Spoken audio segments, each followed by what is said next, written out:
ملکہ کے دروازے کے باہر سے جب ایک خوبصورت عبادت گزار نوجوان کا گزر ہوا نا تو اوپر سے ملکہ نے اس نوجوان کو دیکھا، دیکھ کر فدا ہو بیٹھی۔ خادمہ کو کہا جلدی جاؤ، اس خوبصورت چہرے والے نوجوان کو میرے پاس لے آؤ۔ میں نے کافی حسین و جمیل دیکھے ہیں مگر ایسے حسن والا کبھی نہیں دیکھا کہ جس کی پیشانی میں نور چمک رہا ہے۔ وہ نادان ملکہ نہیں جانتی تھی کہ اس خوبصورت نوجوان کی یہ جو چمکتی پیشانی ہے یہ جھکتی کہاں پہ ہے، یہ سجدے کن کو کرتی ہے۔ خادمہ کو کہا جلدی جاؤ، اس نوجوان کو میرے پاس لے آؤ، میں نے اپنی خواہش پوری کرانی۔ خادمہ گئی، اس نوجوان کو لے آئی۔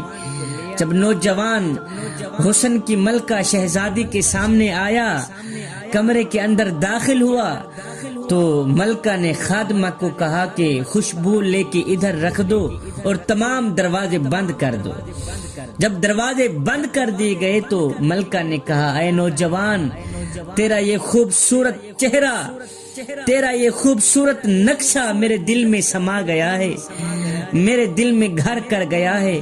میں تجھ سے محبت کر بیٹھی ہوں، عشق کر بیٹھی ہوں، بس فوری طور پہ میں تجھ سے اپنی خواہش پوری کرانا چاہتی ہوں۔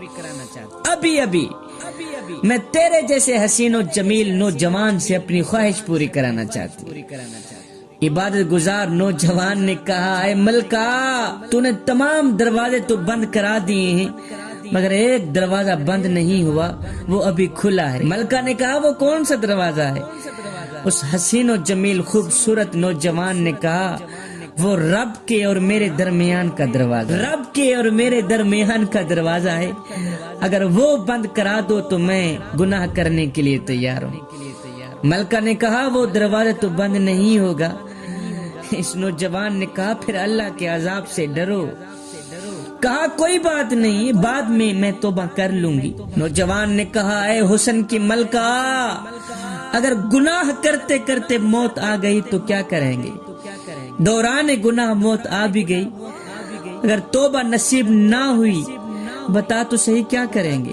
پھر تو سیدھا جہنم میں جائیں گے نا۔ ملکہ نے کہا بس بند کرو سب بہانے، اگر تو ابھی میری خواہش پوری نہیں کرے گا تو میں چیخوں گی، چلاؤں گی، تیرے اوپر الزام لگا دوں گی۔ جب ملکہ نے زیادہ ضد کی تو اس عبادت گزار نے کہا اچھا پھر میں نے واش روم جانا ہے، واش روم جانے کے بعد تو جو کہے گی میں ویسے ہی کروں گا۔ نوجوان جب واش روم میں گیا تو کیا کیا؟ گندگی اٹھائی، غلاظت اٹھائی، اپنے خوبصورت جسم پہ مل ڈالے، سارا جسم گندا کر دیا، غلاظت اپنے خوبصورت جسم پہ مل کر بہر آ گیا۔ دیکھ کر ملکہ نے کہا اوہو یہ تو کوئی کملا سا ہے، یہ تو کوئی پاگل سا لگتا ہے مجھے۔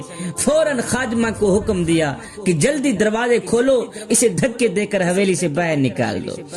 خادمہ نے دھکے دے کر اس نوجوان کو باہر نکال دیا۔ باہر نکل کر یہ نوجوان پانی کی طرف جا رہا تھا اور خود سے مخاطب ہو کر اپنے نفس کو کہہ رہا تھا میاں پریشان نہ ہو، گھبرا مت، اگر تن گندا ہو گیا ہے تو کیا ہوا، من تو گندا نہیں ہوا، تو پریشان کیوں ہو رہا ہے؟ تن گندا ہو گیا ہے تو کیا ہوا، من تو گندا نہیں ہوا، ہمارا من تو پاک ہے۔ جسم گندا ہو گیا ہے تو کیا ہوا، اس پاک دل کو تو میں نے گندا نہیں ہونے دیا، ابھی پانی بہاؤں گا، غلاظت دور ہو جائے گی، پلید جسم پھر سے پاک ہو جائے گا۔ لیکن ہائے اگر میرا دل پلید ہو جاتا تو ساتوں سمندر کا پانی بھی میرے دل کو پاک نہیں کر سکتا تھا۔ خود کو کہہ رہا تھا میاں پریشان کیوں ہو رہا ہے، گھبرا کیوں رہا ہے، اگر جسم گندا ہو گیا ہے تو کیا ہوا، جس دل پہ میں نے کریم رب کی محبت سما رکھی ہے وہ دل تو گندا نہیں ہونے دیا۔ تن میلا ہو گیا ہے تو کیا ہوا، من تو میرا پاک ہے، جسم میلا ہو گیا ہے تو کیا ہوا، دل تو پاک ہے۔ شبیر قمر بخاری کے بیانات سننے کے لیے ہمارا آفیشیل پیج لائک کریں اور ثواب کی نیت سے ویڈیو کو شیئر ضرور کریں۔ جزاک اللہ۔ سڑک کے کنارے کھمبے کے اوپر ایک کاغذ لگا تھا جس کے اوپر لکھا تھا کہ میں ایک غریب سی بڑھیا عورت ہوں، اسی راستے پر میرے 50 روپے گرے ہیں، خدا کے لیے کسی شخص نے بھی میرے 50 روپے اٹھائے ہوں تو وہ میرے اس پتے پر میرے گھر پہنچا دیں۔ میں ایک غریب سی بڑھیا عورت ہوں، بے اولاد ہوں، کمانے والا ایک شوہر تھا، وہ بھی اللہ کو پیارا ہو گیا ہے۔ اسی راستے پر میرے 50 روپے گرے ہیں، کسی شخص نے بھی میرے 50 روپے اٹھائے ہوں تو خدا کے لیے میرے اس پتے پر میرے گھر پہنچا دیں۔ کھمبے کے ساتھ سے گزرتے ہوئے کسی اللہ کے نیک بندے نے جب یہ تحریر پڑھی تو اس اللہ کے نیک بندے نے کیا کیا، اپنی جیب سے 50 روپے نکالے، اس پتے پر بڑھیا کے گھر پہنچ گیا۔ جب بڑھیا کے گھر پہنچا دیکھا کہ ایک کچی سی جھونپڑی کے نیچے مصلی بچھا کے یہ بڑھیا نماز پڑھ رہی ہے، اللہ اللہ کر رہی ہے۔ بڑھیا کے سلام پھیرنے کے بعد اس نیک بندے نے اپنی جیب سے 50 روپے نکالے، کہا بڑھیا راستے پر جا رہا تھا، کھمبے کے اوپر ایک کاغذ لگا تھا، اس کے اوپر لکھا تھا کہ میرے 50 روپے گرے ہیں، کسی شخص کو ملے ہوں تو خدا کے لیے میرے اس پتے پر میرے گھر پہنچا دیں۔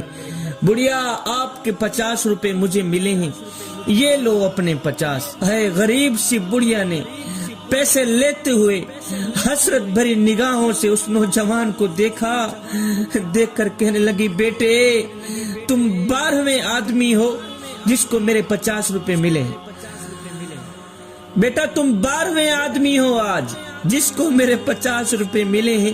تم سے پہلے آنے والے آدمی نے بھی یہی کہا ہے کہ آپ کے 50 مجھے ملے ہیں، بیٹا اس سے پہلے آنے والے آدمی نے بھی یہی کہا کہ بڑھیا آپ کے 50 مجھے ملے ہیں۔ اس کے بعد بڑھیا نے دونوں ہاتھ اٹھائے، آسمان کی طرف دیکھا، رو کر کہنے لگی او میرے کریم رب، میں نے تو تجھ سے صرف ایک روٹی مانگی تھی اور تو نے کئی روٹیوں کے پیسے دے دیے۔ امام غزالی کی روح تڑپی، رو کر کہنے لگے بڑھیا تو میرے کریم رب کی سخاوت سے واقف نہیں ہوئی۔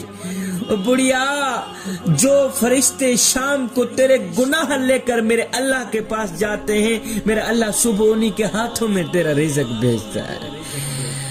اے بندے آ جا اس کریم رب کی چوکھٹ پر جو اپنوں کا بھی خیال رکھتا ہے، جو غیروں کا بھی خیال رکھتا ہے۔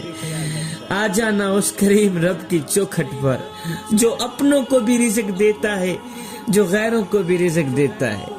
کیا کبھی ایسا ہوا ہے کہ میرے کریم رب نے اپنوں کے گھروں میں رحمت کی بارش برسائی ہو اور غیروں کے گھروں میں نہ برسائی ہو؟